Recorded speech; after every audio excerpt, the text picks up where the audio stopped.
chers fidèles de la Manif pour tous, je voudrais vous dire 4 choses pour nous aider à mieux comprendre la nature globale de ce que nous combattons et sa gravité. Alors, premier point qui est évidemment lié à la vidéo que nous venons de voir, il existe des degrés dans l'indignité. Nous en combattons beaucoup, mais la GPA, parmi les thèmes qui nous mobilisent, est celui qui est le plus susceptible de heurter la conception que tout un chacun se fait de la dignité humaine.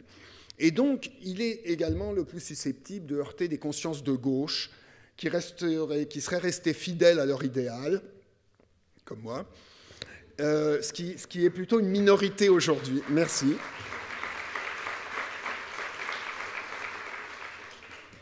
Il s'agit donc d'une minorité aujourd'hui, mais comme on vient de le voir dans le clip, des voix de gauche respectables sont nombreuses à s'opposer à la GPA et à la circulaire Taubira correspondante.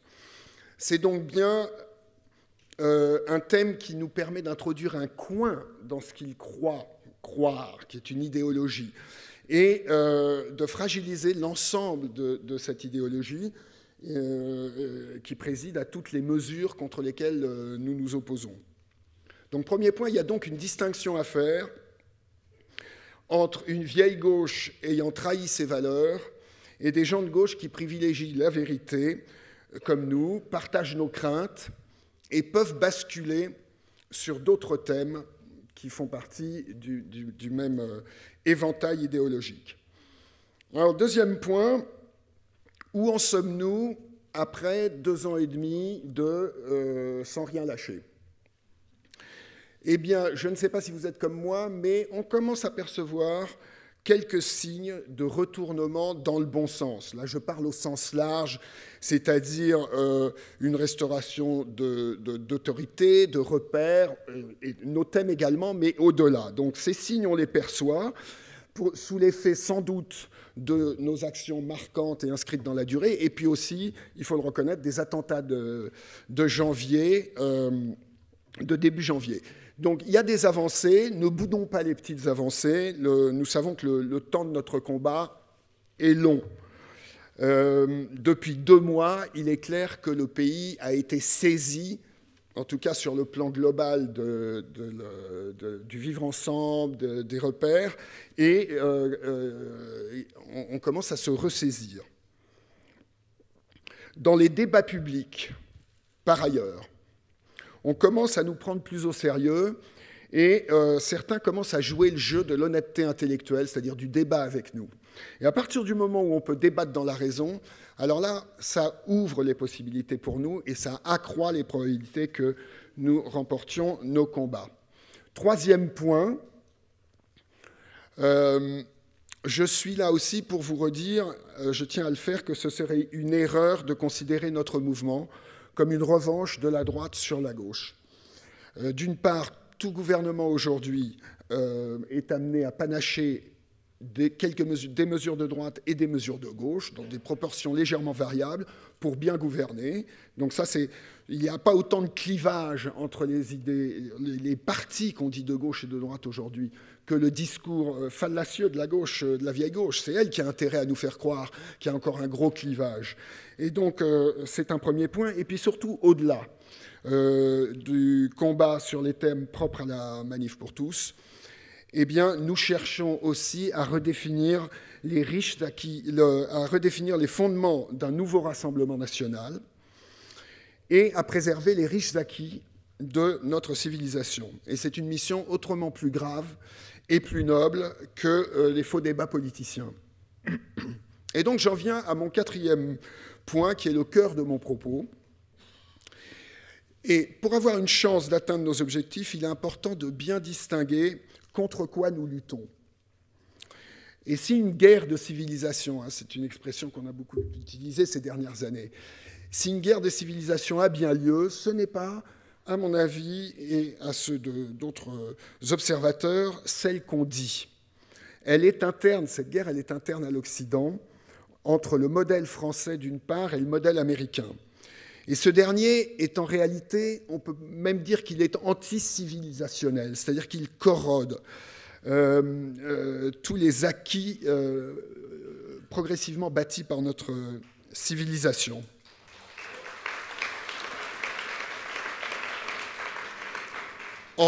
En réifiant, comme on dit en langue intellectuelle, en chosifiant tout sur son puissant passage. Et Dieu sait qu'il s'étend. Ainsi, tandis que chez nous, on décèle des signes de retournement, d'amélioration des choses, eh bien, le puissant lobby LGBT américain a le vent en poupe. Et j'avais une image à montrer. Il faut que j'appuie, là.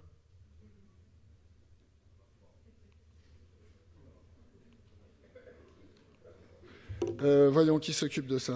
Geoffrey? Alexandre, merci.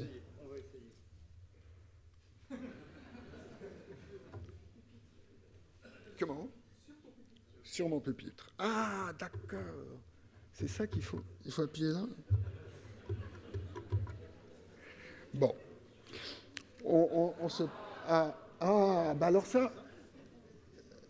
Voilà, ça c'est des images que je voulais vous proposer, mais pour faire plus court. Là, c'est un petit signe, puisque ça passe, là, on va en parler. Ça, c'était il y a 2 ans. France Télévisions avait organisé la Semaine de la Femme, du 2 au 8 mars, et avait fait paraître cette publicité, moi qui m'avais scandalisé, j'en avais fait un billet dans mon blog masculiniste. Et alors, en dehors du visuel hyper sexiste, mais ça gêne personne dans ce sens-là apparemment, on voit le logo, là, la baseline, le slogan, en avant toute. Alors là, moi, j'ai presque fait une crise d'apoplexie, quoi. Le symbole féminin masculinisé. C'est-à-dire, ce que ça dit, ça, c'est on peut se passer des hommes, des mâles. On fait tout nous-mêmes. Bon, et photo suivante, alors je ne sais pas, c'est moi qui appuie. Mais... Non, celle d'avant. Non, ouais, là, non, là. Ouais. Ça, c'est pas grand-chose, ça, mais c'est un signe. C'est un signe. 2 ans plus tard, France Télévisions refait la même opération.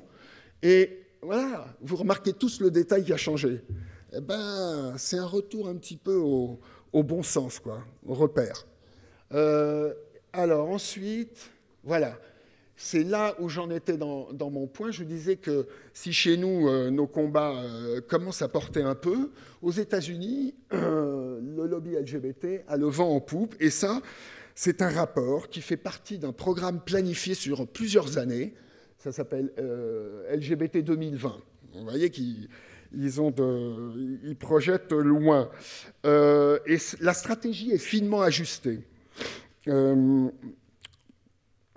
Et dans ce document que Ludovine m'a demandé de traduire en français, parce que ça nous est utile d'en apprendre plus sur ceux que nous combattons, eh bien, le lobby LGBT se sent déjà vainqueur. Ça se sent bien dans ce que je suis en train de traduire là-dedans. Il se sent vainqueur, il rallie progressivement toutes les entreprises américaines à sa cause, en leur parlant, comme je vous l'ai dit tout à l'heure, argent et bonne image de marque sociétale. Et ça marche très bien et très vite. Et tout à l'heure, Jennifer Lal nous parlait aussi des célébrités, des people. C'est in de soutenir la GPA en ce moment. Alors, c'est une idée. Donc, je fais la transition sur ce qu'on peut en tirer comme enseignement. C'est une idée qui pourra surprendre. Mais les États-Unis n'ont pas la politique en héritage au sens noble du terme, sauf pour les fonctions régaliennes de puissance de l'État. Les 2 piliers de leur sous-civilisation, sans que ce soit péjoratif, mais enfin c'est un morceau de nous, et puis ils en ont fait autre chose. Donc ces 2 piliers, ce sont l'argent, d'une part, et les individus, et les droits des individus, les civil rights, d'autre part. Voilà, ces 2 piliers. Le lobby LGBT américain joue sur ces 2 tableaux, et tous les thèmes qui sont ceux de la Manif pour tous sont dégradés de la même façon, c'est-à-dire en les abordant uniquement du point de vue des droits individuels et de l'argent. Donc la dynamique de la GPA joue sur ces 2 ressorts. Les droits des individus censés pouvoir faire tout ce qu'ils veulent à partir du moment où il y a un contrat, et puis le nouveau business que ça peut créer pour les entreprises. Donc il n'y a pas dans cette sous-culture américaine de principes fondateurs impérieux liés au souci du bien commun, qui est l'alpha et la raison d'être de la politique. Or, notre civilisation s'est édifiée sur deux grands fondements, le fil religieux judéo-chrétien d'une part et le fil politico-philosophique gréco-romain d'autre part. Alors, pour mettre en avant les racines judéo-chrétiennes de la France, et en plus son statut particulier d'héritier primordial de cette tradition, on parle de fille aînée de l'Église. La France est la fille aînée de l'Église. Et moi, ça fait un moment qu'il me semble opportun de compléter ça en disant que notre pays est aussi le fils aîné de la politique, qui nous vient des Grecs et des Romains, ce qui dit qu'il est héritier primordial de cette tradition politique aussi. Et c'est bien pour ça que la France a surpris le monde lorsque nous nous sommes levés par centaines de millions, alors que dans les 12 pays où le mariage homosexuel... Ouais. Voilà.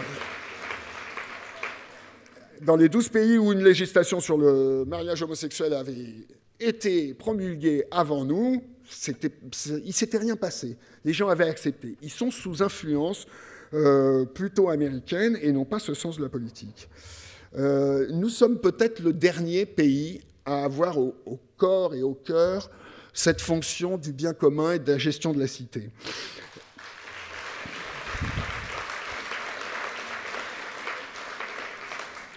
Et vous voyez qu'il y a donc un combat qui est encore supérieur à ceux que nous sommes en train de mener et qui est de préserver ce bien commun de la gestion de la cité pour en nourrir le monde à nouveau, qui est perdu en ce moment dans un mouvement de marchandisation généralisée et d'individualisme. On ne lâche rien, non. Donc, en conclusion, en abordant ce moment conclusif, je vous fais donc remarquer aussi, pour nourrir la validité de cette constatation, que le pessimisme paradoxal et unique au monde des Français, on en parle beaucoup, hein, ça fait des sujets à la télé et dans les journaux régulièrement, eh ben, il tient peut-être bien à ça.